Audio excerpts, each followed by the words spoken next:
Play, 2 of the year's best games on one show. We bust genres with Viewtiful Joe. Head to the no-go, baby. Jump for joy with Ratchet and Clank 2. Plus, driving like a bandicoot in Crash Nitro Kart. Hang on, it's game time.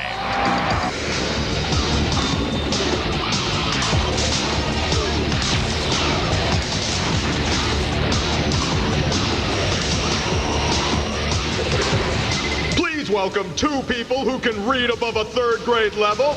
Sessler and Morgan Webb. I can read at a 4th grade level now. What a stunning introduction.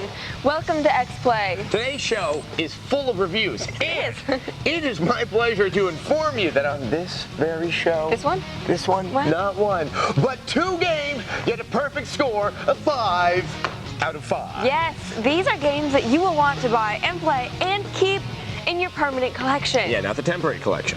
In addition, we have a follow-up to Crash Team Racing. I guess we now know what didn't get a 5. One of the best kart games out there. And a space sim.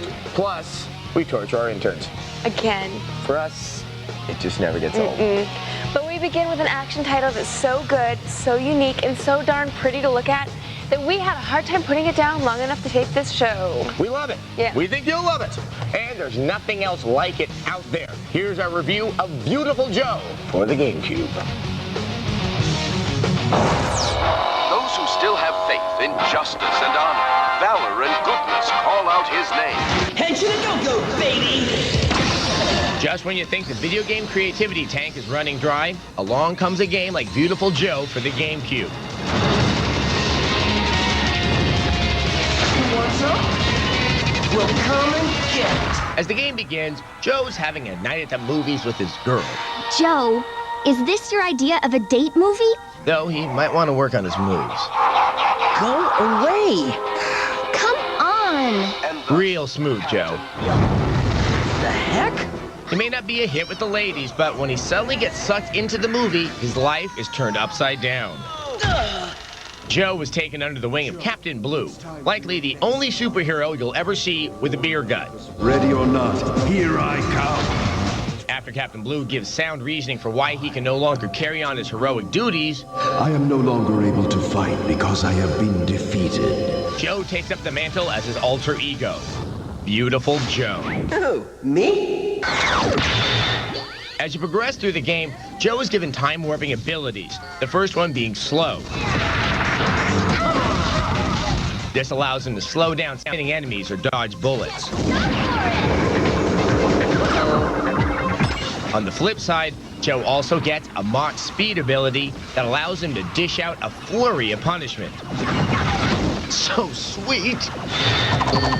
But the best ability by far is the zoom. Using the C-stick, you zoom in on the action. This gives Joe a variety of devastating attacks. The action really gets going when you start combining the 3 powers together. Now that's beautiful.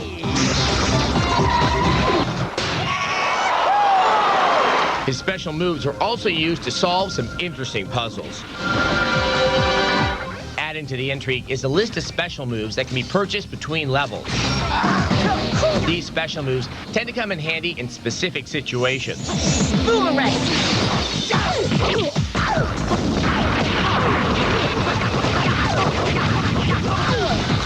Joe only has a limited time to perform his special moves. When the gauge hits rock bottom, it's back to plain old Joe until the meter refills.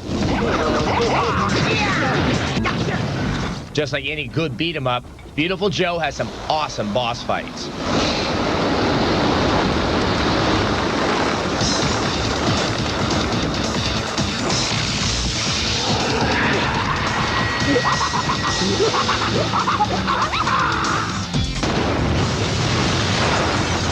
But be warned, it's no cakewalk. Just go for it! It's not an extremely long game, but with the intense challenge and 2 difficulty settings, you'll get plenty of play out of this one. The game is just flat out fun, and you'll want to start it all over again once you finish it. Viewtiful Joe gets a beautifully perfect 5 out of 5. May hero-ness be with you. Hero-ness.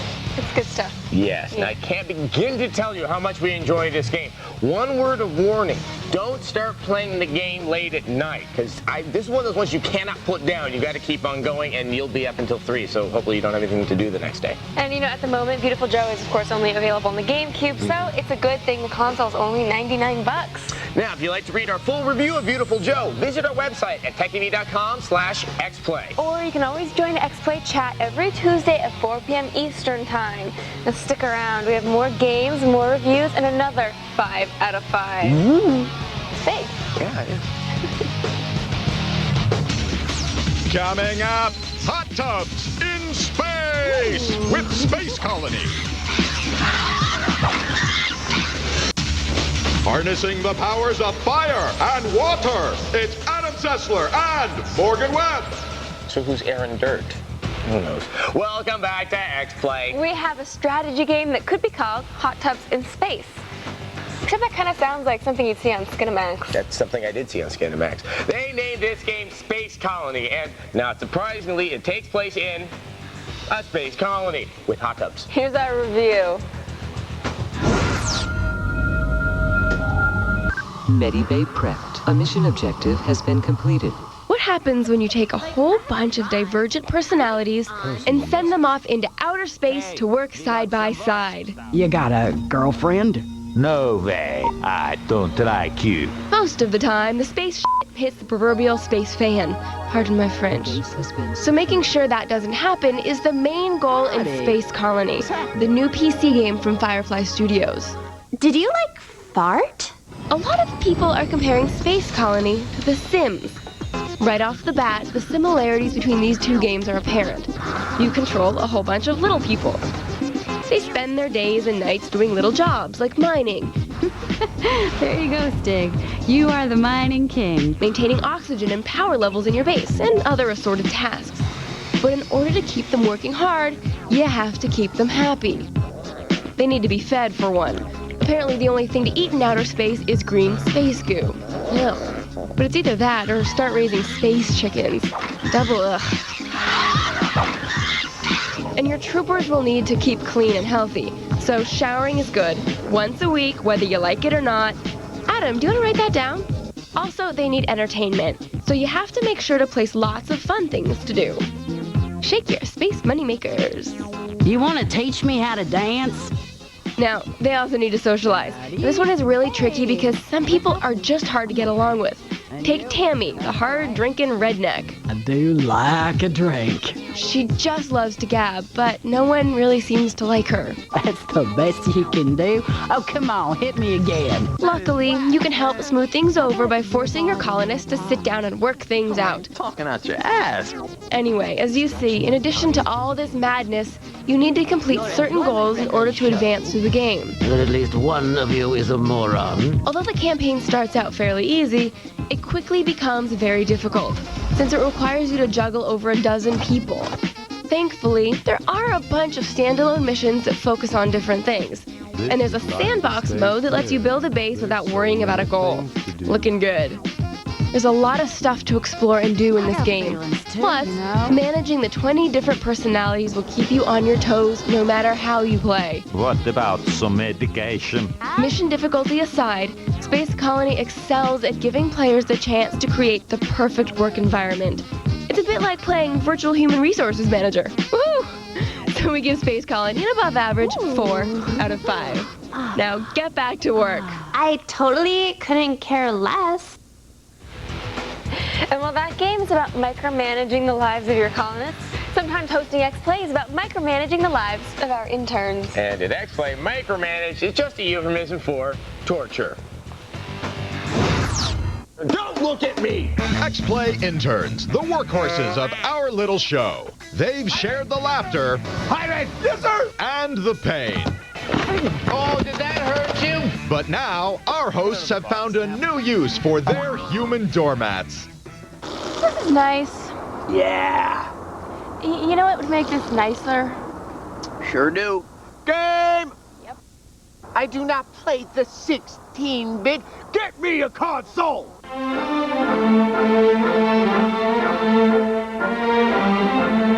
Excuse me, but the console does not work without the electricity. Plug this in. Yes, thanks to some special training and technological innovations, our X-Play interns have become MGIs, Mobile Gaming Interns. They've got the right tools and the right training.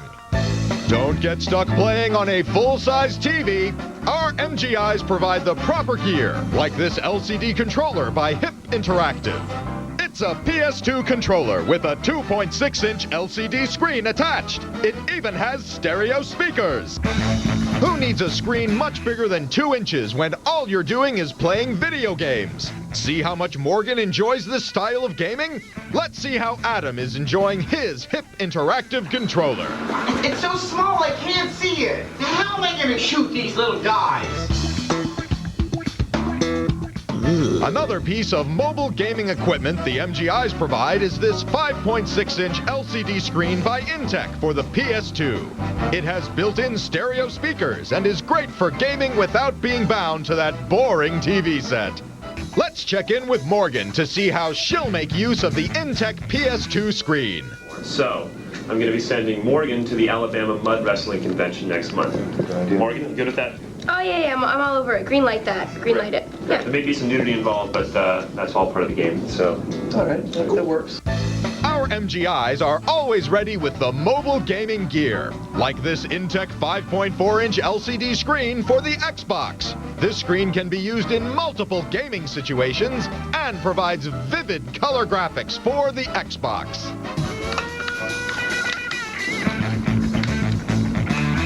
Whoa. Well, what is this? This isn't peanut butter. This is berry. Don't look at me! Of course, Intech wouldn't leave the GameCube out of the mobile gaming race. This LCD screen is heat resistant and comes in a portable, compact design. Thanks to the dedicated MGIs, our hosts will no longer find themselves tethered while gaming. Maybe X-Play should rethink the MGIs. For now, true mobile gaming is still stuck in the 16-bit era. When you're done with that, I do want to see my face in those shoes. So much for the X-Play MGIs. It was fun while it lasted. Oh, we really treat them badly, don't we? Yeah, isn't it great? Yeah. Up next, irresponsible driving with Crash Nitro Kart. Adam and Morgan are about to die. Need food badly. It relates for once. Yes, that's true, and it relates to Gauntlet, the game that never changes. Welcome back to X-Play, now with racing. Vroom, vroom, vroom. Okay, no, seriously. Whenever gamers think of mascots racing, they tend to think of Mario Kart. And that's serious. Yeah. And they do overlook another great kart title, Crash Team Racing. That game was developed by Naughty Dog, and it was released on the PlayStation. Remember that one? That was in 1999. And unfortunately, shed a tear here, Naughty Dog did not make the new Crash title, and the drop in quality is noticeable. Here's our review of Crash Nitro Kart. Forget for a minute that mascot racers are completely played out, and ignore, if you will, the fact that a certain Bandicoot is somewhat past his prime. Finished? Good. You've just avoided the two major obstacles to overcome when considering the slightly misguided romp that is Crash Nitro Kart. First, the good news. We'd like to commend the developer for jam-packing the title with play modes. Selections include time trials, quick races, knockout competitions, and a token story option, which is also referred to as an adventure. Apparently, Earth is in danger. The sinister kidnapper Emperor Velo plans on demolishing Earth if Crash's group doesn't agree to race for his subjects' amusement. What a trooper. It is decided. What follows is a battle through 4 worlds and 18 tracks, based on Hackney's elemental themes. You can choose to race as either the good guys or the not-so-good guys. As you complete the various courses, there will be the occasional trophy to earn. Finish the race in first place to win a trophy. Additionally, there are some spurious bonus characters to race as, and and the obligatory boss racers to contend with. The arsenal of weapons and moves one can access is suitably impressive. Homing missiles, turbo boost, shields, and all the usual standard issue extras will be making an appearance. Similarly, you can also catch speed bursts by jumping off ramps. And now, for the bad news. The reality sets in. The setup sounds much better on paper than it does in practice. The stages are sterile clones of much livelier settings found in other games. The riders handle much the same, no matter what they're ranked on attributes like speed and turning and acceleration. Plus, the enemy opponents don't put up too much of a fight, and the not-so-tantalizing arena editor proves a poor excuse for its namesake, offering only the option to place TNT crates and similar objects on predefined courses. It's a crying shame, considering the title looks like a winner at first glance. Unfortunately, the actual results are a moderate effort at best, but we'll hold out hope for a better sequel. Yeah, the game's a little tired. We can only afford Crash Nitro Kart an average 3 out of 5. If you're willing to wait for a better racing title and you own a GameCube, keep your fingers crossed for Mario Kart Double Dash. Now, we haven't reviewed it yet, but we think it's going to be good. How do we know? We're psychic and or unprofessional. Or unprofessionally psychic. Coming up, robots with embarrassing problems in Ratchet & Clank 2. Yesterday, I flushed out my radiator core. All your base are belong to Adam Sessler and Morgan Webb. Welcome back to X-Play. We have yet another 5 out of 5 for you. Now, unlike our earlier 5 out of 5, Viewtiful Joe, this game is a peer platformer, and it's a sequel to a game that was released less than a year ago. Which means the developers whipped this game out in a mere 9 months. Yeah, that might make you think it's gonna suck, but you'd be wrong. Incorrect you'd be. This is our review of Ratchet & Clank Going Commando. Is everyone ready for tonight's Mega Battle? Introducing from nowhere in particular, this guy. When you see Ratchet & Clank Going Commando in the stores, you'll probably think, hey, didn't I play the first Ratchet & Clank? How could they already have a new one out? To which I say, who cares? Go get it. You're not going to find a better action platformer this year. Ratchet & Clank reunites the amazing duo of Clank, the miniaturized robot, with the enthusiasm of Dick Cavett. Yesterday, I flushed out my radiator core. After that, we... With whatever the hell Ratchet is, maybe an emaciated badger. Right. In this game, they fall under the command of this Colonel Sanders-looking dude from Megacorp. I must humbly request your sustenance on a mission of dire urgitude. And they get embroiled in the events surrounding the mysterious Proto-Pet. Joe, this top-secret biological experiment was stolen from our testing laboratory. It's a clever story, but what's really important is that the game is a perfect balance of platforming fun and weapon-based combat. Once again, Ratchet has an amazing arsenal at his disposal. Each weapon is creative and distinct from all the others, which is a tall order considering that there are 24 of them. But now, you can purchase upgrades like electrical shocks or watch the weapons improve by just using them. See, this is my gravity bomb. Oh, But after I use it a bit, it's a mini nuke. Every kid should have one. But while weapons are fun, it's using them against enemies that gives you a tingle in the nether regions. And this is where the game really excels. The enemies are much smarter this time around, and you'll have to think about which weapons you want to use for each encounter. When confronted with a whole lot of baddies, it's good to take some out stealthily with a spider bot. Then you can have your hovering buddies help you mop up. Just using a little brain power makes it so satisfying. The game also has a host of fun diversions like arena battles, races, and space combat. These challenges can be returned to throughout the game to earn more currency to buy more weapons, or just to enjoy them again. But the highlight has got to be these spherical worlds. It's not just a technological achievement you're looking at. These Rampage-inspired battles are just good old destructive fun.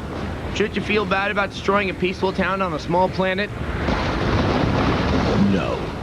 as you can tell, the game looks good. Writing is amusing. It's like watching a train wreck. Wow. And what's best, it's about 50% longer than the original, and the quality never dips from the moment you pop the game in. But the one problem with Ratchet & Clank is... Nope, there's nothing wrong with it. Going Commando earns every bit of its 5 out of 5. This guy. Okay, now once you complete the game, you can play through again and you'll be able to unlock and purchase new stuff. Better weapons, better armor, but when you play through the second time, it's 10 times harder. It's designed to be played through twice, which is really a nice touch, and yet another reason it got the coveted 5 out of 5. And now we have just enough time for viewer mail. Yes. Damn it. Let me just say before I read this that we're not trying to be hurtful to our fans, but when you just pitch underhand, we have to hit it out of the park. Via your head. Today's very special email is from King of You 2000. He writes, I was just wondering why the heck Bungie didn't port Halo for the PC to the Xbox. It would be an awesome addition to my weekly LAN party. I'm sure you're very nice, King, and all, and we value your viewership, and, Halo came out on the Xbox! Everybody knows that. It was the only big good game for the Xbox. It was ported from the Xbox to the PC. Are you stupid? Oh, I'm done. Yes, he's loud, but he's right. For more on any of the games you saw today, visit our website, techtv.com. It's an Xbox game. It was always an It will be Halo 2's on the next Xbox. It's true. I mean, just why did you... It's funny. Yes, you can go to our website and look things up before you write them to us, so then Adam won't have a conniption fit. You can see some of the reviews. You can see a review for like Eternal Darkness or Halo for the Xbox! It's a good game. Good night.